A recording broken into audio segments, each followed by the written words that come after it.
नमस्कार बंधुरा एसएस किचेने जानाई सबाइके स्वागत। आज के आपनादेर सामने निये चले एसेछि एकटी नतून रेसिपि जेटा हलो दई बड़ा।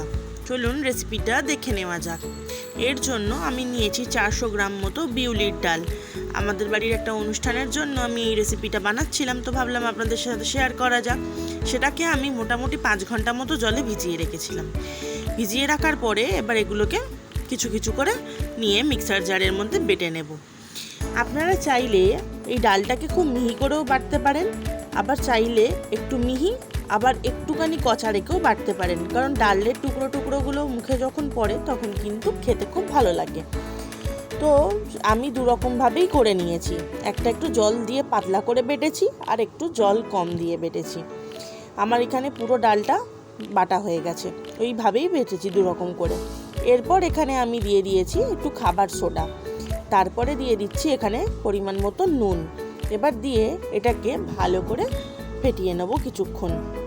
আমি এখানে বলে রাখি, যদি আপনারা বড়াটা খুব ফলফলে খেতে চান, মানে খুব ফাঁপালো, তাহলেই কিন্তু এখানে খাবার সোডাটা অ্যাড করবেন। আর যদি মনে করেন যে না, ভেতরটা একটু সলিড থাকলে আপনাদের ভালো লাগবে, তাহলে সেক্ষেত্রে কী করবেন, সোডাটাকে স্কিপ করে যাবেন। এটা মিশিয়ে নেওয়ার পরে আমি এখানে দইটা রেডি করে নিচ্ছি। আমার যেহেতু অনেকটা পরিমাণ, তাই এখানে আমি পুরো প্যাকেট দইটাই দিয়ে দিচ্ছি। একটুখানি পরিমাণ মতো নুন দিচ্ছি। আপনারা যেরকম মিষ্টি পছন্দ করেন, আর আপনার টক দইয়ের মিষ্টির টক দইয়ের মধ্যে তো মিষ্টি থাকে না, আর আপনারা কেমন মিষ্টি খেতে চান সেই অনুযায়ী আপনারা চিনিটা অ্যাড করবেন। আমি যেমন এখানে 6 চামচ মতো চিনি অ্যাড করেছি। এবার এটাকে নিয়ে ভালো করে ব্লেন্ড করে নিচ্ছি। হাতেই করছি, আপনারা চাইলে মিক্সিতেও করতে পারেন। একটু নাড়াচাড়া করে নেওয়ার পর এটাতে আমি একটু জল দিয়ে পাতলা করে নিচ্ছি সামান্য পরিমাণ। খুব ভালো করে ফেটিয়ে নেবেন যেন এটার মধ্যে কোনো রকম লাম্পস না থাকে। দইটা পাতলা করার রিজনটা হচ্ছে, যখন বড়ার ওপরে দইটা আপনি গাঢ় অবস্থায় দেবেন তখন কী হবে, দইটা বড়ার মধ্যে অ্যাবজর্ব করবে না, কিন্তু যদি একটু পাতলা হয় তবে কিন্তু ভেতর পর্যন্ত দইটা টেনে নেবে। এখানে একটা বাটিতে কিছুটা পরিমাণ তেঁতুল ভিজিয়ে রেখেছিলাম, সেই তেঁতুলটাকে খুব ভালো করে হাতে করে একদম চটকে নিচ্ছি। এবারে তেঁতুলটা ভালো করে চটকে নিতে নিতে আর একটু বেশি পরিমাণ জল আমি এখানে অ্যাড করে দিচ্ছি, কারণ এটাকে আমাকে ছেঁকে নিতে হবে।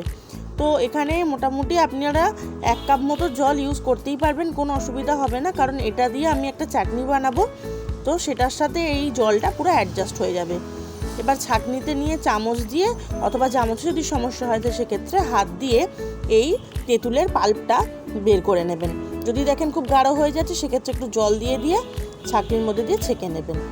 এরপরে আমি নিয়ে নিয়েছি আমসত্ত্ব। আমি এখানে দুবারে এইটা পেস্ট করব, একবারেতে জারে ভর্তি হয়ে যাবে, তাই অর্ধেকটা পরিমাণ দিয়ে দিলাম। আর ওই যে তেঁতুলের যে কাঠটা ছিল সেটা আমি দিয়েই আমসত্ত্বটা পেস্ট করব। এখানেও বলে রাখি, আপনারা এই চাটনির ক্ষেত্রে যতটা মিষ্টি পছন্দ সেই অনুযায়ী আপনারা চিনিটা দেবেন। আমি যেমন 4 চামচ ছোটো চামচের চিনি দিয়েছি। এবার দেখুন, এই যে পেস্টটা করে নিলাম, এটা একটু গাঢ় হয়েছে, কিন্তু এর বাকিটা যখন করব তখন পাল্পটা পুরোটা দিয়ে দেবো, তো তখন এটা কি হবে, নর্মাল হয়ে যাবে। যদিও এই চাটনির পেস্টটা করে নেওয়ার পরে আপনাকে জল অ্যাড করতে হবে, কারণ এত গাঢ় চাটনি কখনোই দেওয়া যাবে না।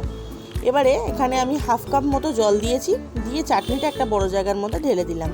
হ্যাঁ, এখানে যেটা আমি স্কিপ করে গেছি, এখানে আমি সামান্য পরিমাণ নুন অ্যাড করেছি, করতেও পারেন নাও করতে পারেন।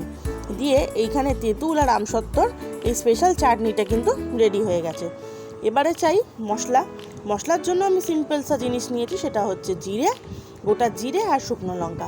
এটাকে একটুখানি ড্রাই রোস্ট করে নিয়ে মিক্সার গ্রাইন্ডারে গুঁড়িয়ে নিলেই একেবারে তৈরি হয়ে যাবে, বা শিলনোড়াতে গুঁড়িয়ে নিলেই তৈরি হয়ে যাবে আপনার এই মশলাটা। এই মশলাটাই কিন্তু আপনার লাগবে। আর ঝালের জন্য আপনারা যেরকম শুকনো লঙ্কা খেতে পছন্দ করবেন সেটা এখানে অ্যাড করবেন। অনেকে এখানে গুঁড়ো লঙ্কা অ্যাড করে, আমি এখানে জিরের সাথে শুকনো লঙ্কাটাকেই মশলার সাথে করে নিয়েছি। এরপরে বড়াগুলো ভেজে নেওয়ার পালা। কড়াইতে মোটামুটি 1/2 কড়াই মতো তেল দিয়েছি, এখানে হয়তো দেখে বোঝা যাচ্ছে না।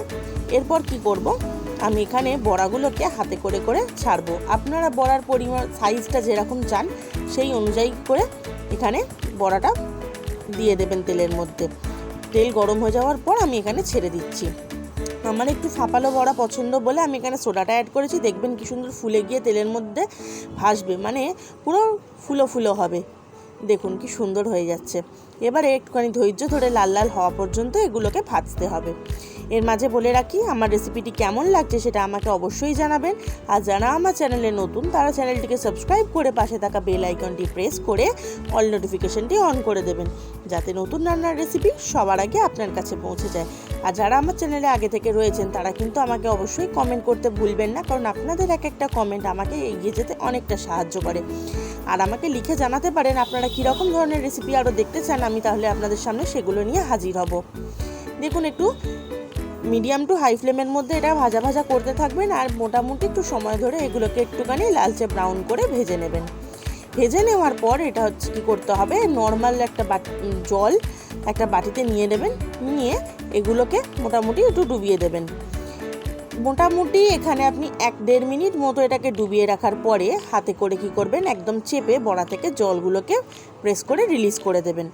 তারপরে কি করবেন, একটা একটা করে তুলে নেবেন। এইভাবে প্রত্যেকটা বড়াই আপনাকে কিন্তু করে নিতে হবে। বেশি জলের মধ্যে থাকলে কিন্তু ভেতরটা ভীষণ নরম হয়ে যাবে, তখন কিন্তু একেবারে খেতে ভালো লাগবে না। এবারে কি করার পালা, এবারে হচ্ছে ডেকোরেশন করার পালা, মানে গার্নিশ করার পালা। এখানে কীভাবে এই দই বড়াটা সার্ভ হবে সেটা দেখে নিন। প্রথমে বাটির মধ্যে বড়াগুলোকে দেবেন। আপনাদের বলতে ভুলে গেছিলাম, দইটাকে কিন্তু ফেটিয়ে রেখে আমি ফ্রিজের মধ্যে রেখে দিয়েছিলাম। ঠান্ডা ঠান্ডা দই দিয়ে দই বড়া খেতে কিন্তু খুব দারুণ লাগে। যতটা পরিমাণ দই দিতে চান দিয়ে দেবেন। দেওয়ার পরে আমসত্ত্ব আর তেঁতুলের টক মিষ্টি এই যে চাটনিটা এত সুন্দর খেতে লাগে, এই চাটনিটা বানিয়ে দেখলেই আপনারা বুঝতে পারবেন। এটাও আপনারা যতটা চাই ততটা পরিমাণ দেবেন। আর জিরে, শুকনো লঙ্কার গুঁড়ো আর অ্যাড করবেন বিট লবণ। বিট লবণটা ওপর থেকে ছড়িয়ে দিলে খেতে কিন্তু পুরো জিনিসটার পুরো স্বাদই একেবারে দুর্দান্ত করে দেয়। এরপরে এখানে লাস্টে আমি অ্যাড করব সেও ভাজা, মানে ঝুড়ি ভাজা ঠিক না, ঝুড়ি ভাজা অনেক মোটা হয়, সেও ভাজা হয় একটু সরু সরু। যে কোনো ভুজিওয়ালা দোকানে আপনারা এগুলো পেয়ে যাবেন। এরপরেই আমার তৈরি হয়ে গেল দই বড়ার টক মিষ্টি, একেবারে মন ভালো করে দেওয়ার মতো একটি রেসিপি। কেমন লাগলো জানাবেন। সবাই ভালো থাকবেন, সুস্থ থাকবেন। দেখা হবে আরেকটি রেসিপি নিয়ে পরের ভিডিওতে। এখনের জন্য টাটা।